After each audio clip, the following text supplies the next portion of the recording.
I would like to request everyone to please stand for our prayer.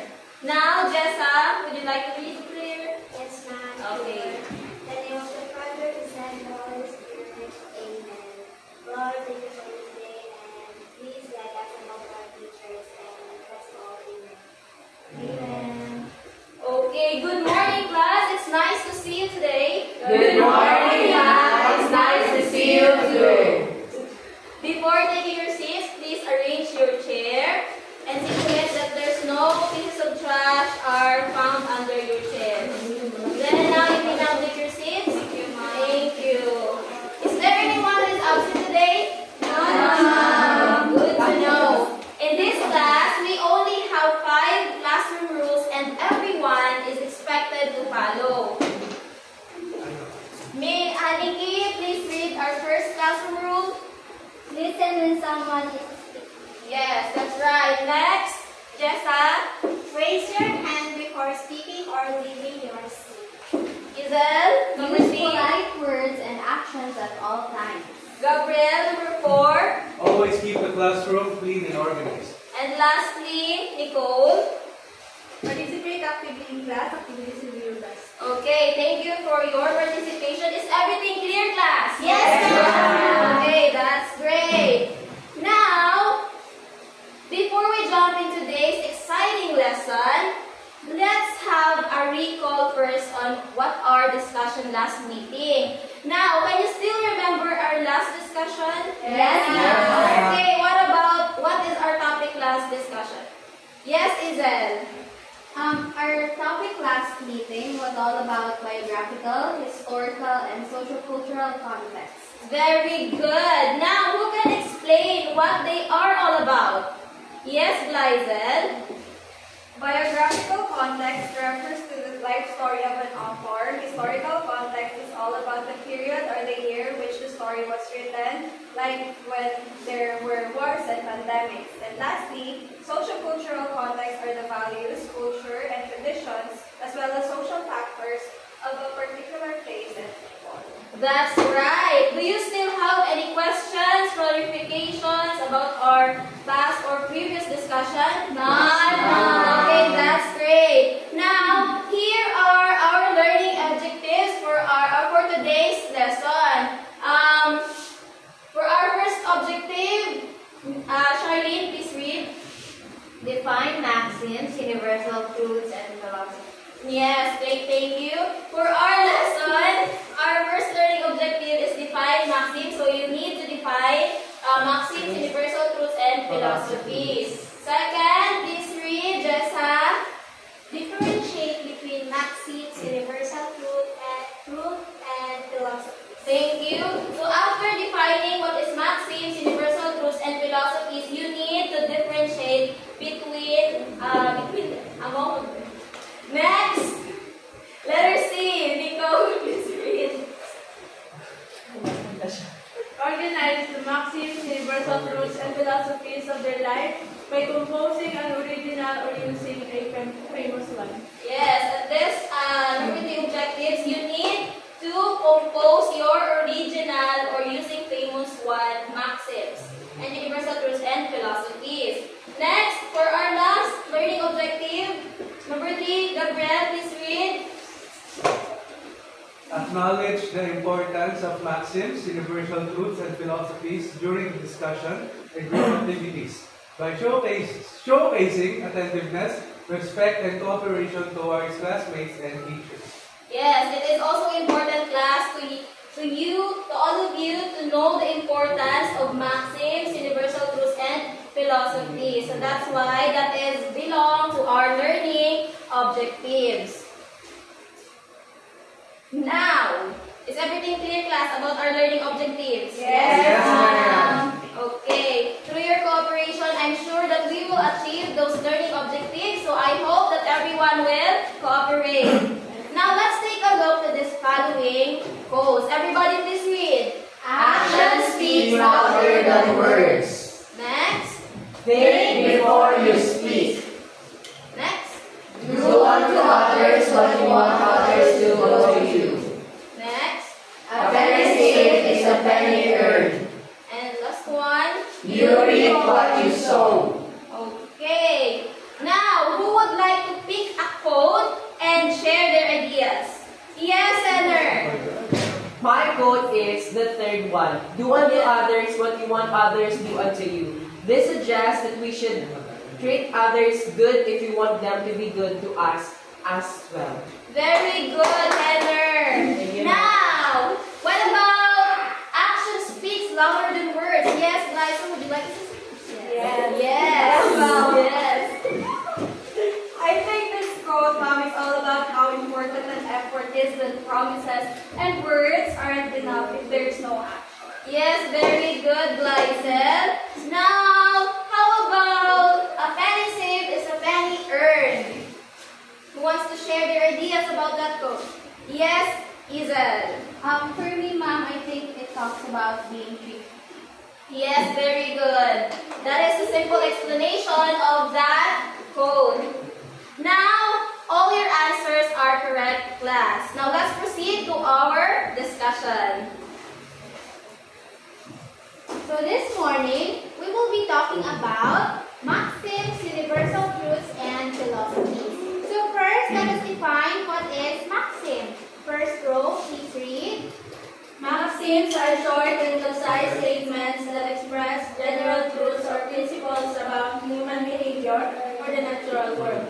And it can be used as a way of giving guidance or moral lessons. Okay, so take note that maxims are short statements. Most especially, take note also that they are famous, which is why our previous examples are all familiar to us. Because maxims are supposed to be famous. And maxims teaches us good behaviors. Like for example, action speaks louder than words. So it suggests that we should not only rely on words alone, but more on actions. Okay? So let's take a look at this scenario. Everybody please read. In school, Alicia patiently tutored Carlo in their lesson in English 7 on subject-verb agreement. Carlo understood the lesson. When Alicia lost her wallet, Carlo helped her search for it. Carlo did not stop looking until he found it in the school garden. Okay, so based on that scenario, what did the two do? So what did what did Alicia do to Cardo first? She tutored Carlo. Yes, and in return, Cardo, what? Help her find her lost wallet. Okay, so from our maxim earlier, what can we relate to this scenario? Do unto others what you want others do unto you. Okay, very good. Because if Alicia has been kind to Cardo, Cardo has been kind to her as well. So that is maxim. Yes. So do you have any questions regarding maxims? None, ma'am. Are you sure? Yes, ma'am. Okay, because now we will be having our first activity. Okay, let us see if you can spot the maxims between the fables that I will be giving to you. Okay? I will divide you into two groups. Start from Nikki. One, two, 1, 2. 1, 2. Okay, now proceed to your groupings. Yeah. One, two here. Okay, number 1, group 1 here and group 2 over there.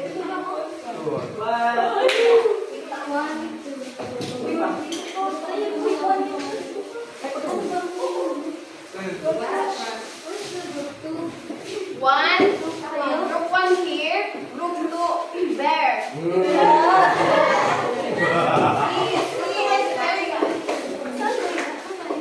Okay, group 1, choose between this paper.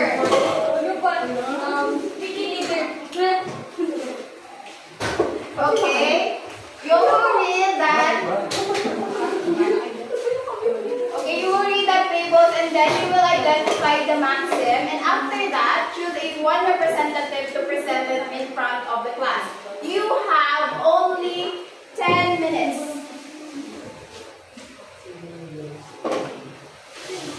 Done? 10 minutes. Mom, no, I'm not.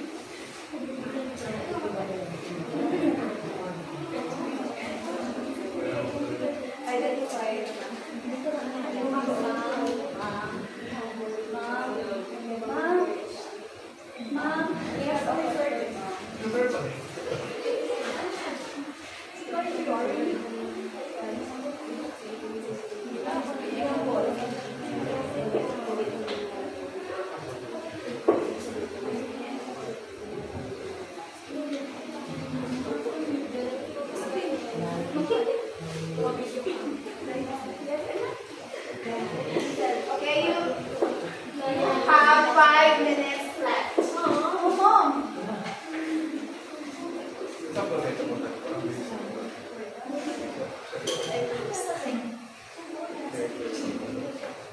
We're done. Yes.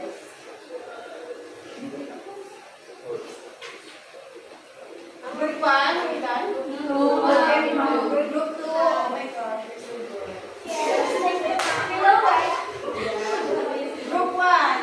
Representative 1 poster. Group 1 faster. I think the group 2 is ready. Yeah. You're the group 1. No, we should do it in order.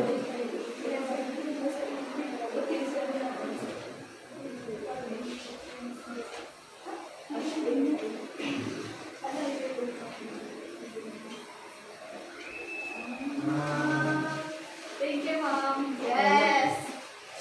Are you guys done? Yes, Mom. Okay.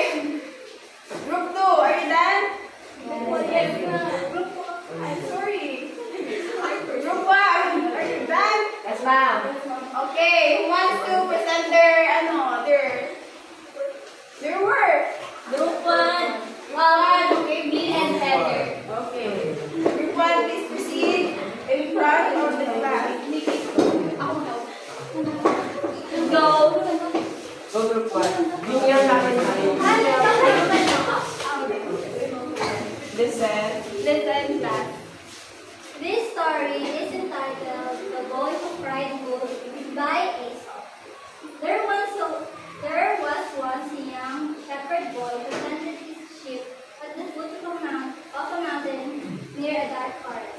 It was rather lonely for him all day, so he thought upon a plan by which he could get a little company and some excitement.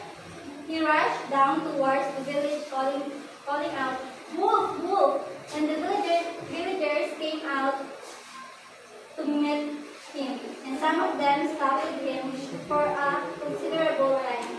This pleased the boy so much that a few days afterwards, he tried the same trick, and again the villager came to his house.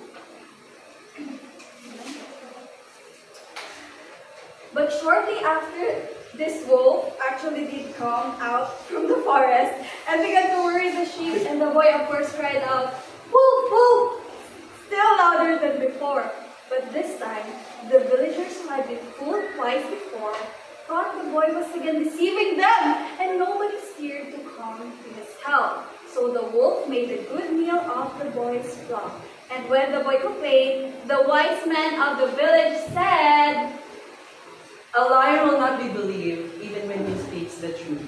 That is the famous maxim that we can get from this story. That's all. Thank you. Okay, thank you.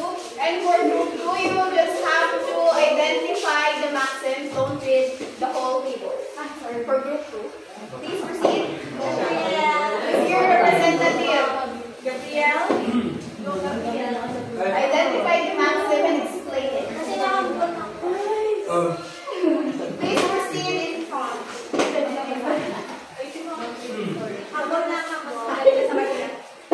Our fable is entitled The Hare, the Tortoise.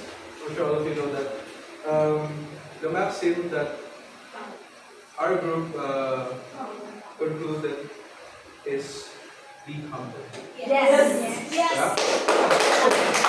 Yes!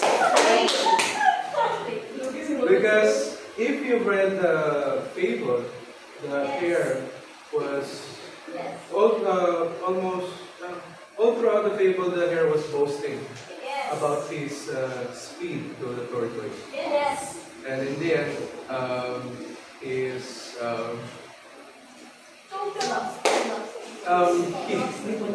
he lost to the tortoise because he was overconfident.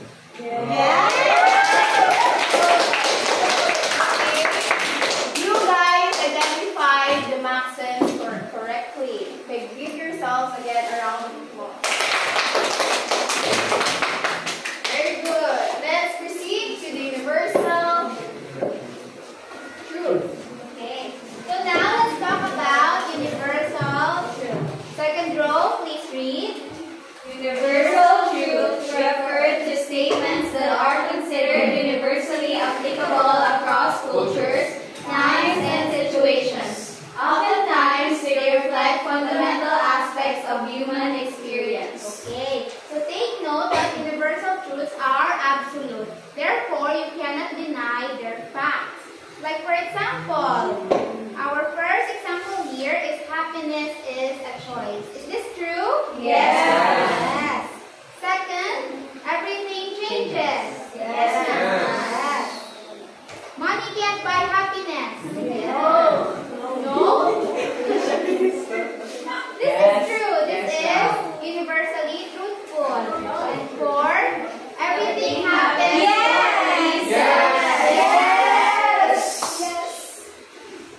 And last, knowledge is power. Do you agree? Yes.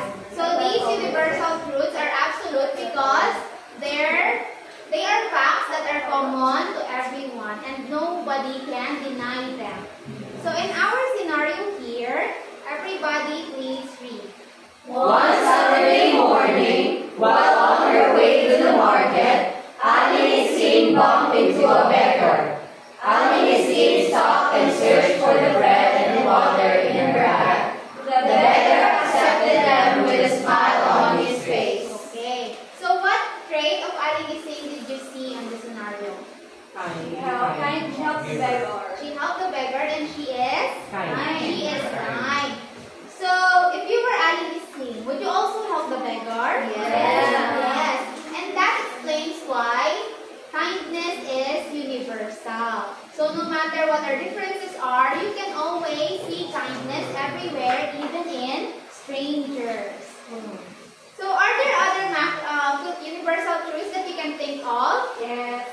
So what are they? God is love. God is love. Another. Nothing is permanent. Nothing is permanent. And last one. Time passes. Time passes. Okay, very good. So is there, do you have any more clarifications regarding universal truths? None. Okay, so let's proceed to philosophies. Third row, please read.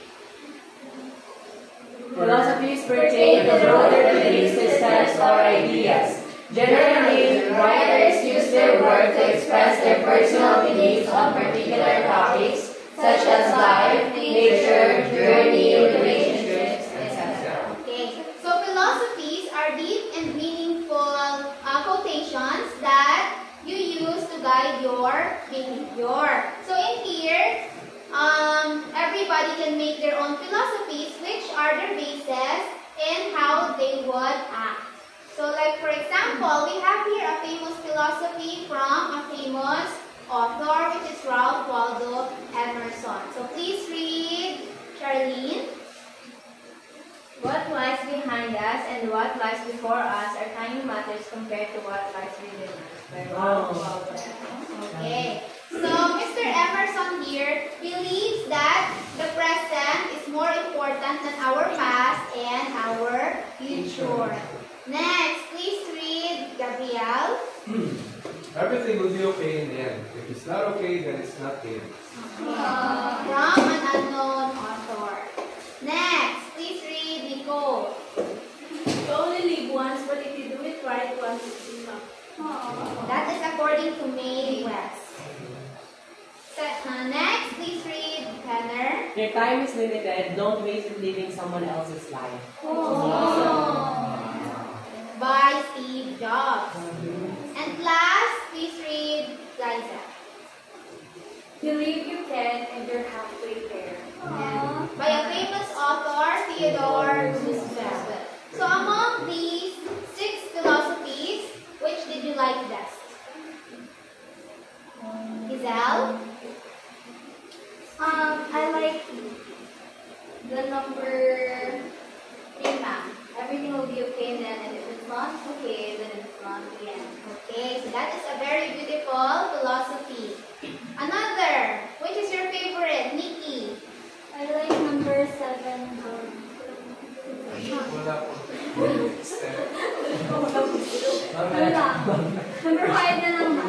Your time is limited. Don't waste it living with someone. Okay. So do you think you can... Do you understand philosophies now, class? Yes! Very good. So who can think of their own philosophies? Can you make your own philosophies? So who wants to try? Anna? What can't be cured must be endured. Yes, that is true. So last, who wants to make your own philosophy? None? Are you sure you understand our lesson? Yes, ma'am. Okay. Let's proceed to our next activity. Now, at this point, I want you to write a short story of less than 100 words. And to write that, use your imagination to create your story to show your ideas. And I want you to write it in 1/2 crosswise. Grab your paper now. And I will give you 10 minutes to do that. Just choose one of the following questions. This is your basis. Just choose one in this following question and then write a short story about that. 1/2 crosswise. Again, 1/2 crosswise. Is that clear, class? Yes. You can start now. Use your imagination.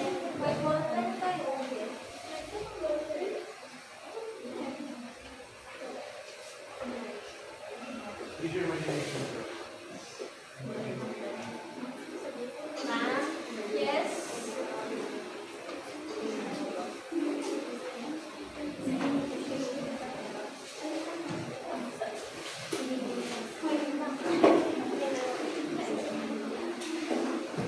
Raise your ball pen if you're done.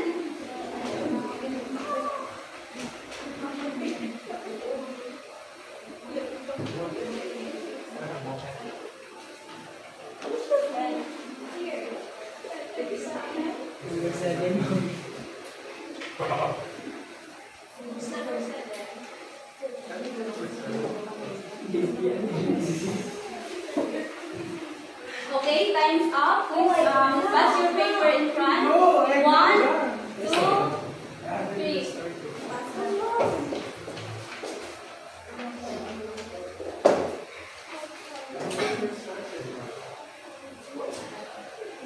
Okay, thank you.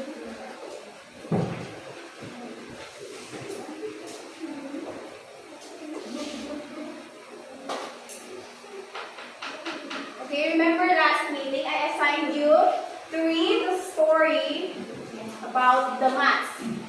Did you read the story? Yes, ma'am. Okay, Yes. now please choose your partner. Guys, please choose your partner. Now,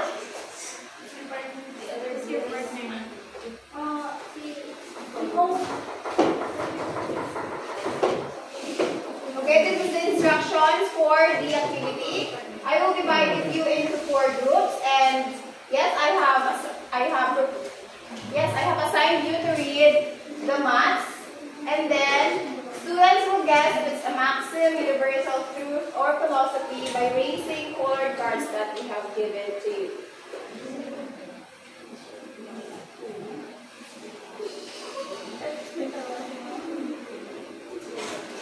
Okay, bread for the max L for philosophy. Are you ready? Yes. Okay, for number 1. The living continues the story of those who came before them. Raise your cards. Okay, the answer is green, universal. Yes, green, universal truth. Next. Even death. Yes, Heather, please read. Even death cannot erase the love a family has for one another. Raise your cards. Yes, green is universal truth. Next. Nikki, please read. We must not never forget that. We must not ever forget that. I'm sorry, that's bonus. For you guys. Next.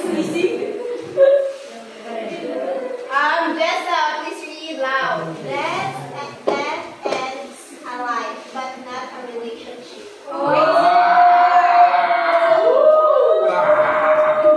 Okay, it's yellow. It's philosophy. Next. Please read Isel.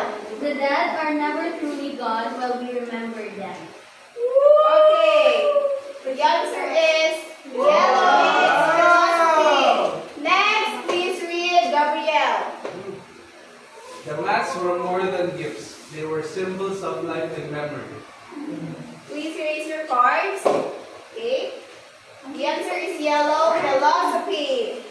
Next, please read Lizel. People find ways to remember those they have lost. Raise your cards. Green cloud. It's color green, which is universal truth. Next, please read Heather. Family is not only about the living, but also those who live in our hearts. Okay. Raise your cards. The answer is Maxim. Yes, that's right. Last. Please read Gabrielle. Remember is to love again. Raise your cards. The answer is yellow, which is philosophy. Yes, that is right. Charlene, please read. Loss is a part of life, but love remains. Raise your cards. Yes. Yes, that is right. It's universal truth. Okay, now.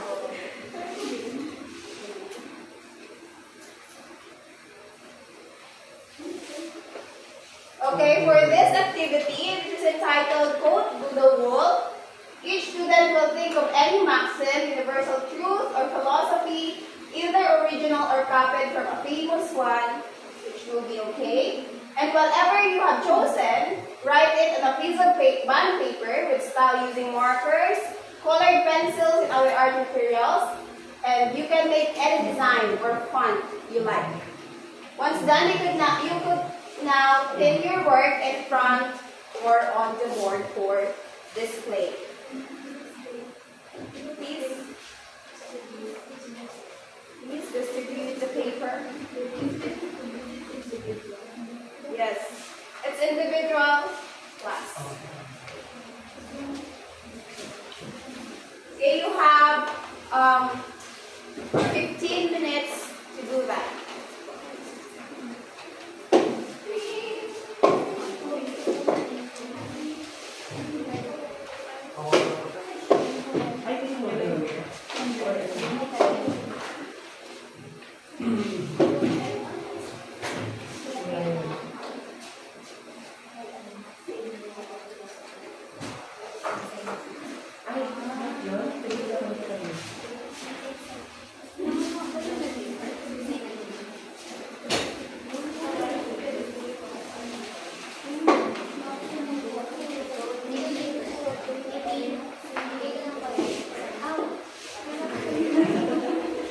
Sorry, ma'am. It's my fault.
Okay, you have 3 minutes left.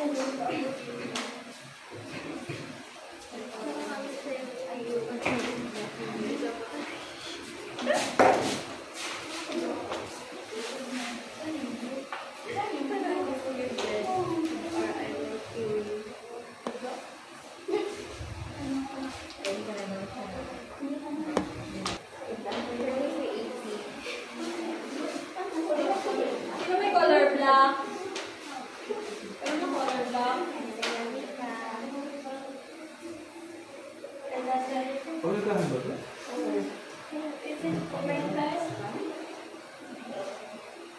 Last 2 minutes. Dito pati.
Black, may black kayo. Pero yung black, color black. Please.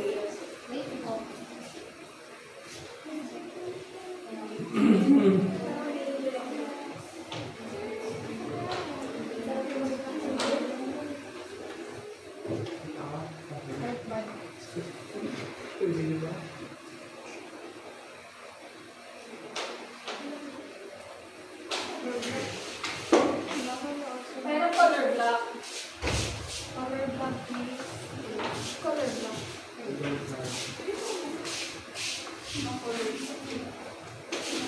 Ito po, flower here. Hard yan si Kuya Brad.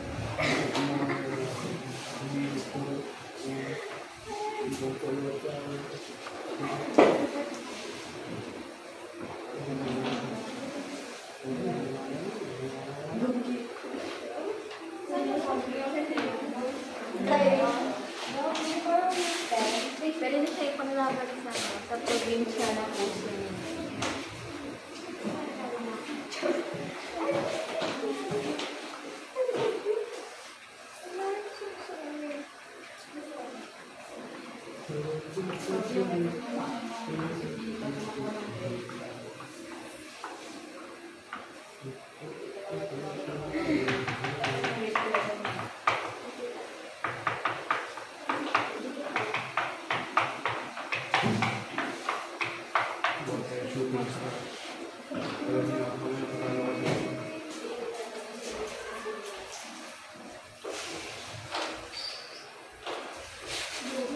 Are you guys done? Not yet. Okay. Ganyan tayo sa kapasok. Ano ito mo ba?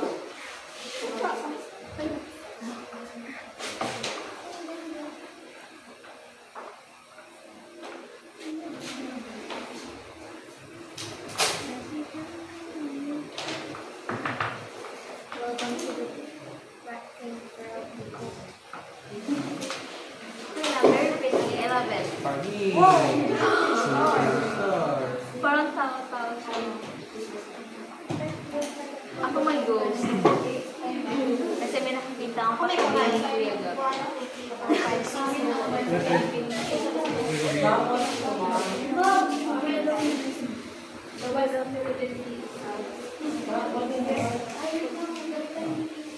Okay, if you're done, you can place it on the board.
Seems like everyone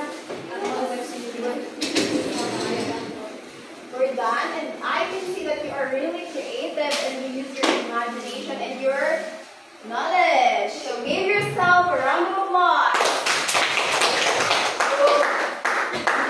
Okay, now let's check if your social battery is still on, because we're going to have a proverb passport activity.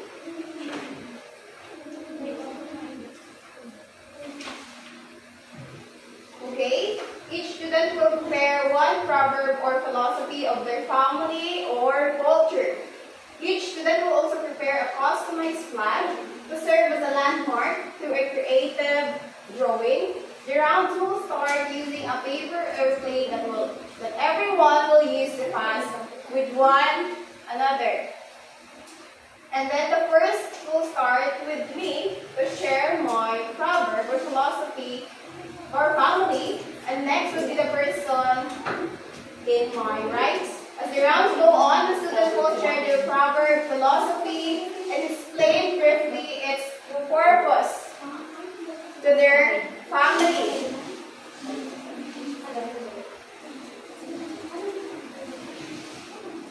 Okay, everyone please create a customized flag using this art material.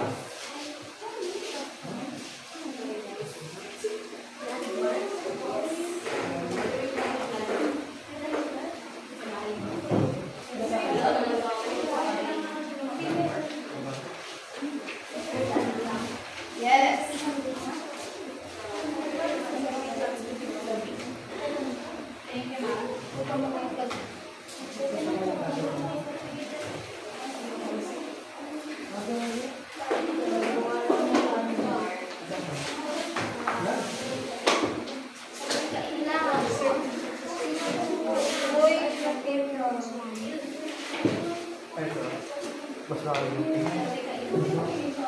If you're done creating your flag, please tell me if you're done. Then we will start this proverb passport.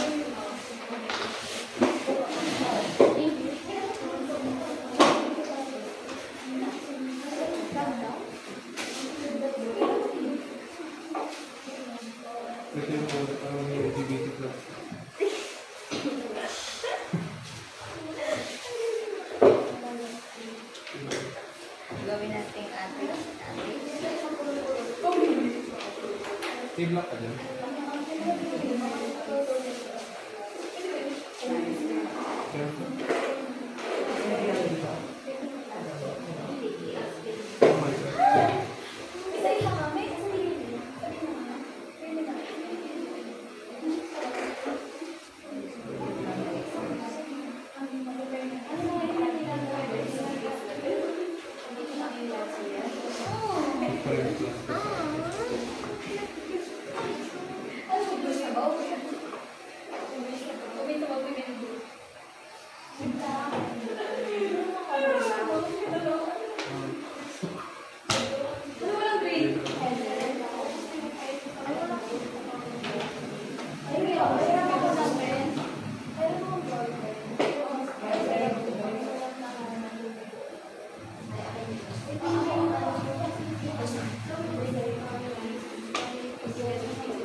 Grabe ka din sa ha.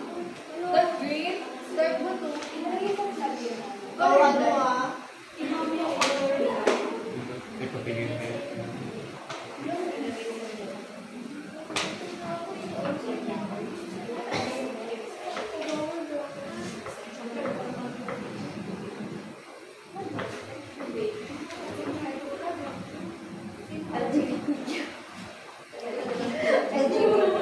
Oy, hindi. Sana yung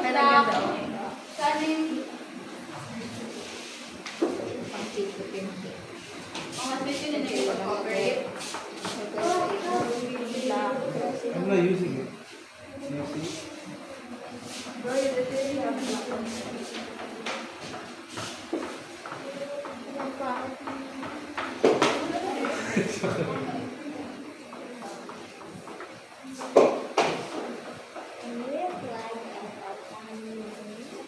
This is my family.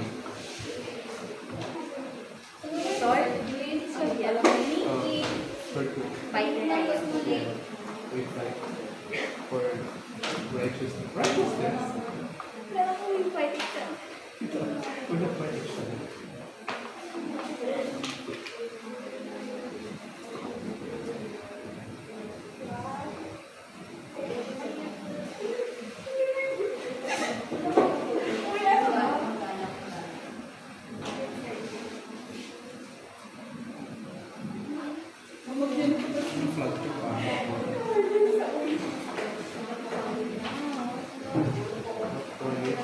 The flag of chaos. Chaos and beauty. Pwede ako, ito yung gusto ko sabihin. Push mo yan. May tanong ako. Pag yung bali, yung buhok pa nila pula po titigas pag magenta. Ayaw ba na Magenta. Kasi yung buhok nila pula po pag magenta.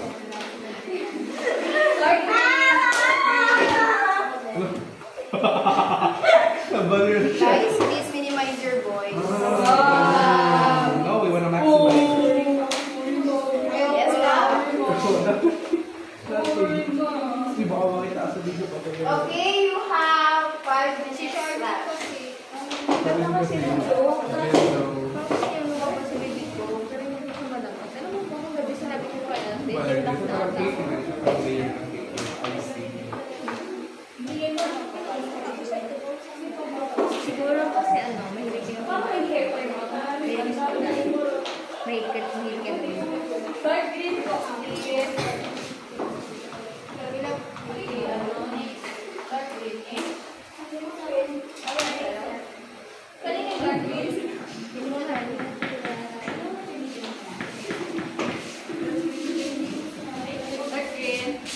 Saan yung block ba?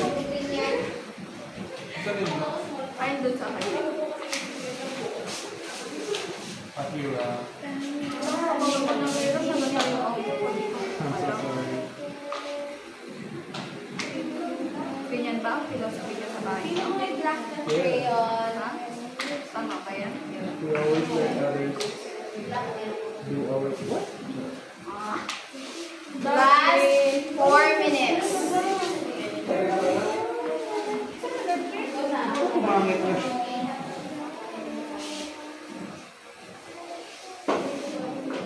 Sword.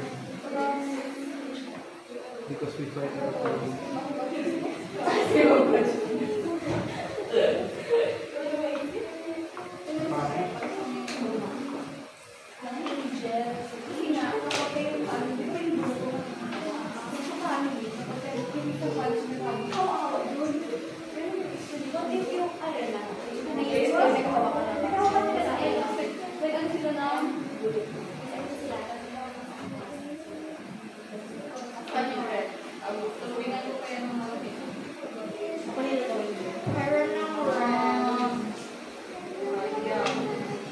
Last 3 minutes. Alam ko ba yung exhibition ito? Don't judge. Oo, siyempre.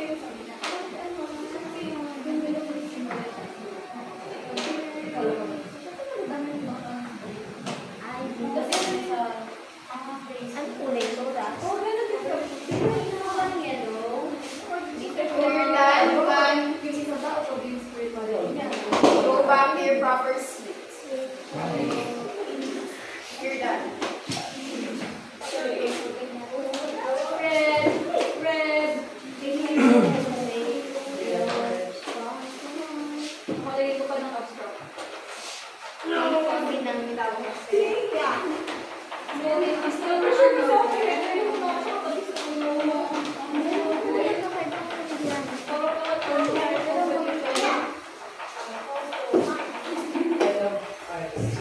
Ano na siya? Tawag dito meron siya.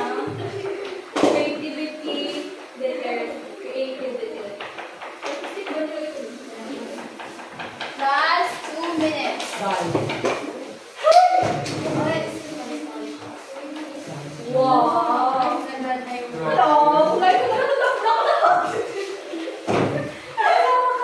Please minimize your voice. You're doing your activity. And if you're done, please go back to your proper seat. And wait for your other classmate to finish their work.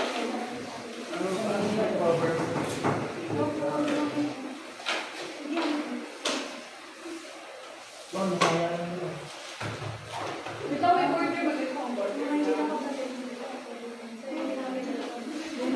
So that it will look like it's flat.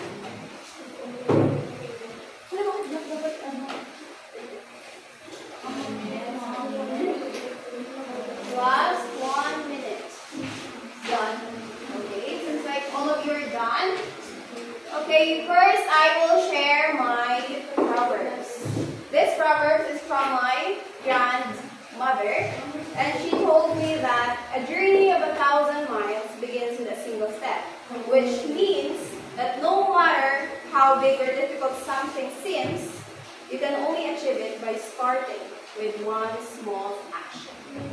Okay, now I will pass this airplane to my right. Show your flag. Oh my God! It's so cute! May proverb will be, ang magalang na sagot, nakakabawi ng pot. It's like, they all have halos.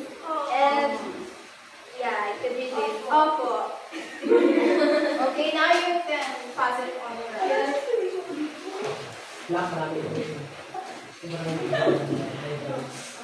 This is the proverb of our family. Pag mention Nehemiah, that's why ito is a color green. Because it symbolizes nature and plants.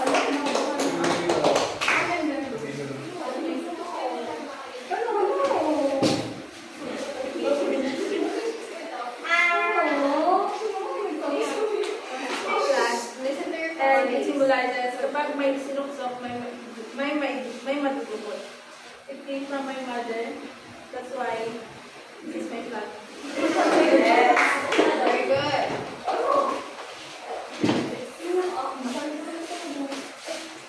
This is my flag, and our proverb is always love your family members. That's why I put a big heart in my flag.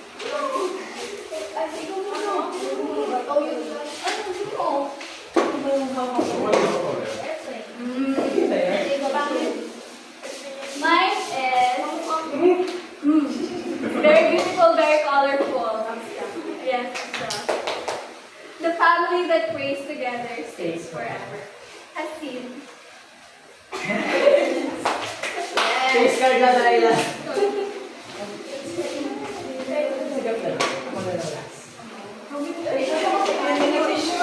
This is what flag.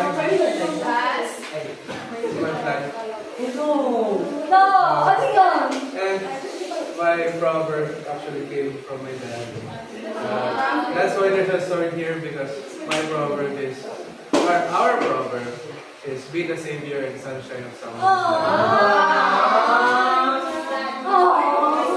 Sunshine, yeah, no, no.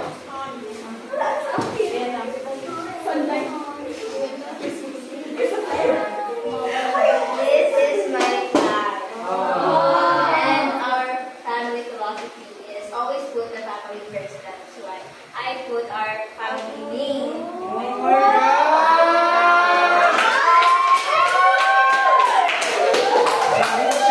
Last, final bag. Gold naman the gold. Parang golf course.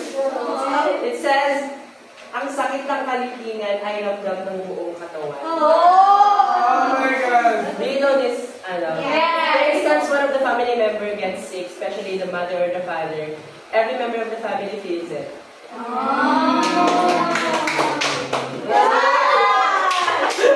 This was so fun. Thank you for sharing the proverbs or the philosophy of your family or culture that we have learned about your culture, about the culture of everyone. Now, please give yourself again a round of applause. Okay, could anyone share one of her experiences in life that talks about a maxim, universal truth, or philosophy? Anything from the three? Anyone? Hannah John, please. I believe, ma'am, about what goes around comes around, because it tells us that what we do to others will surely be done to us as well. That is why I always try to do good things to others, so that whenever I need help, someone will be kind to me just like how I've been kind to them. Okay, thank you for that example. Is there anyone who would like to share theirs? Yes? Jessa. For me, ma'am, I always believe that true love never dies. Even though it's almost 5 years since my grandmother had left me, I always feel her love wherever I go and whatever I do. And I believe that's how true love should always be. Okay, thank you. Thank you for sharing such a heartfelt experience and for reminding us what true love really is. Now, to wrap up our discussion, who would define and differentiate the three that we have just discussed? Yes, Nicole. Maxims are like quotes that tells us what to do because they are pieces of advice that leads us to good actions. Universal truths, on the other hand, are no doubt truths we can identify because they are considered absolute and universal. And lastly, philosophies are personal beliefs that guide our actions and behavior towards life. Yes, very well said, Nicole. Now, who would share their learnings in today's discussion? How about you, Hannah? Can you share your learning in today's discussion? I learned about the differences of maxims, universal truth, and philosophies as being defined and explained by Miss Mendoza. Yes, very good. Thank you. What else? Can you share your learnings with Mel? Please share your learnings. One of my learnings today is that it's important to know about maxims, universal truths, and philosophies because it's important in our life. Yes, very good. Now, does everyone understand our lesson today? Yes, ma'am. Is there any clarification or question? None. If none, let's see if you really understand our lesson today. Let's have your quiz. So everybody get 1/4 sheet of paper. Yes, 1/4. And don't forget to write your name. And this is your guide question. You only have 10 minutes to answer this. And after that, we will check this. Okay, start answering.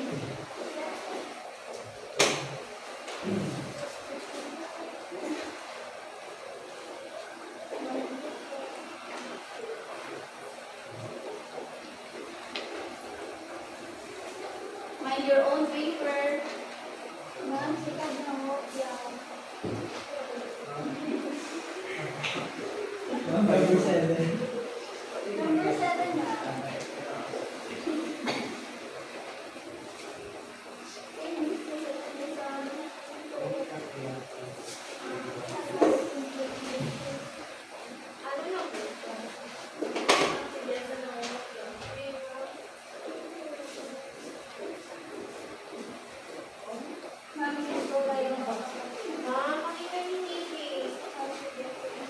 Minimize your voice. Class.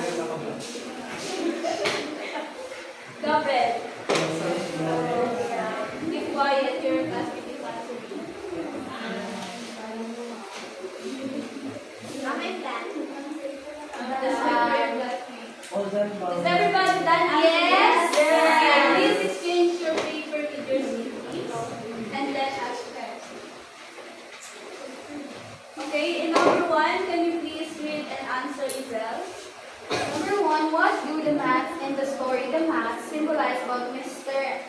does in his family?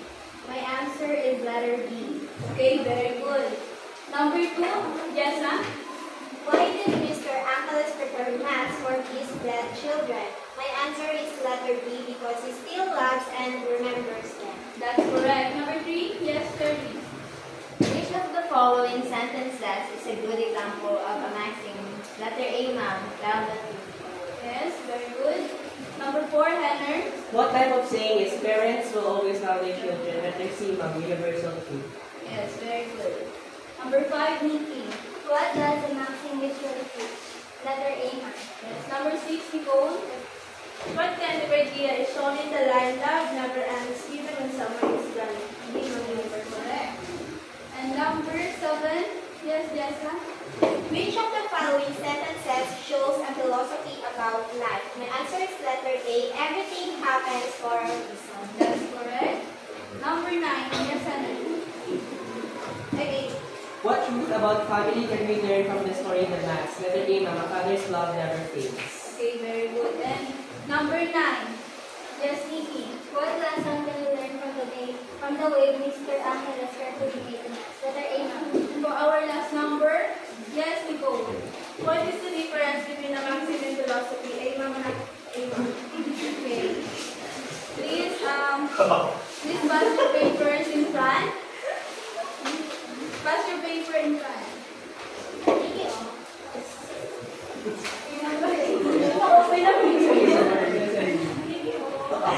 What's in your phone? Minimize your voice, class. And now, for your assignment. Yes, your assignment. For your assignment, you will write a short paragraph consisting of 3 to 5 sentences about the lesson you have learned from the story The Maths by Francisco Arceliana. And choose only one, either a maxim, a universal truth, or a philosophy, and use it in your paragraph. Begin by writing a quote that shows your chosen type, then explain how it connects to the story and what the lesson teaches. Is that clear, class? Yes, ma'am. Okay, let's have first an example so you can easily do that. For our example, can you please read? Parents' love never fades, even when their children are gone. This is a universal Universal truth because it expresses a fact that is true for all parents.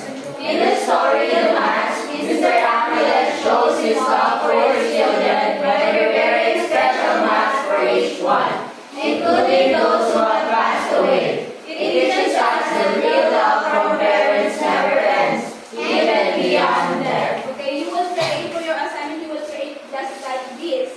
Do you understand? Yes, ma'am. Okay, please stand. Everybody please stand. Okay, goodbye class. Goodbye, ma'am. Goodbye, classmates. Goodbye. See you.